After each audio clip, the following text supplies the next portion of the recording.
You hear very often in the circle of recovery, I'm scared of relapse and I'm scared of relapse and I'm scared of relapse. And it's like, bro, listen, like, you're not scared of relapsing. We're just scared of living life without a crutch, without a lily pad to jump back on and think that we're going to find any type of solace in that. I'm always waiting for the other shoe to drop. It's like, dude, the shoe's not gonna drop as long as you're willing to be really, really uncomfortable for however long it's gonna take.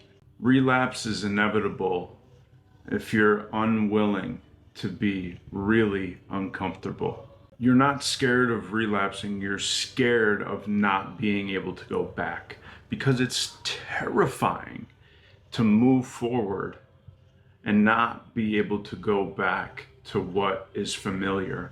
The playbook has got to be burned. Everyone wants to be sober, but nobody wants to bleed for it.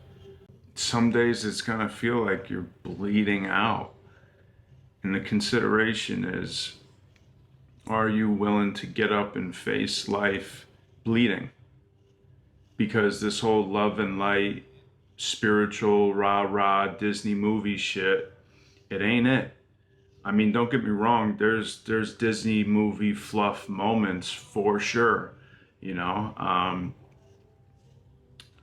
But the spirituality, the grit, the blood that it takes to go from laying on a floor to standing and then being able to walk forward feeble because of how long you've been laying on the floor, dude, that's gonna take some grit. You're gonna be bleeding out. It's gonna hurt a little bit.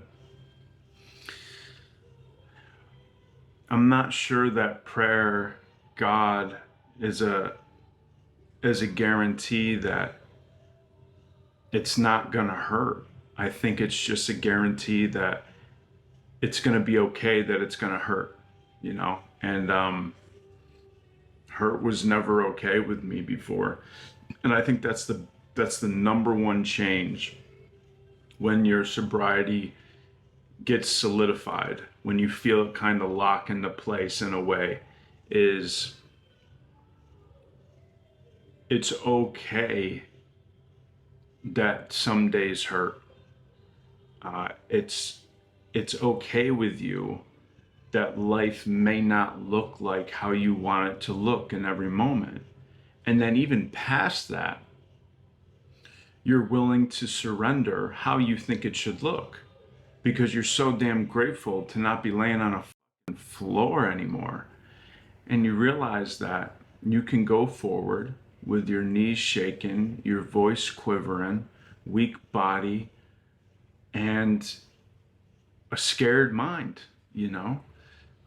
For some reason, well, not for some reason, but, you know, addicts and alcoholics, we get sober and, you know, we feel fear or we feel nervousness and we get sad and we have depressing days and we're worried and anxious and confused and don't have any hope. And it's like, dude, that's the range of human emotions. We've just been blotting out the whole range for one feeling, and that was euphoria. We demanded it by the poison that we dumped into our body and just, you know, it was just like I could only experience euphoria. I could only experience the blotting out of every other human emotion. I wanted absolute oblivion all the time, not some of the time, all of the times. And if anything in my life, you, family, blood, love, anything was in my way to achieve that type of euphoria, I would cast it to the side like a, you know, I'd toss it to the side like it was an apple I just finished, you know, banana peel out the window, you know, just irrelevant to me.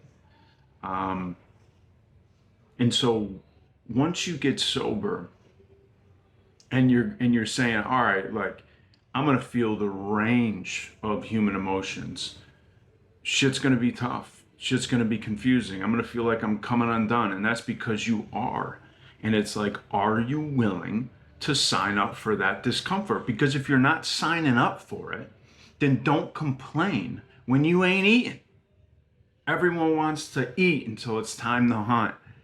You know, and it's like the food isn't delivered on your table. It's like, dude, like there ain't no fucking waiters in this cafeteria. You know what I mean? Like, you got to get up and serve yourself. This is buffet style. So if you're at a buffet, sitting at a table, waiting for a waiter to come over and drop some food off at your plate, or drop some food off at your table, you're the asshole. You're the asshole because everyone around here is getting up and eating, serving themselves, doing what it takes to eat. And you're waiting for an invisible waitress. She ain't coming.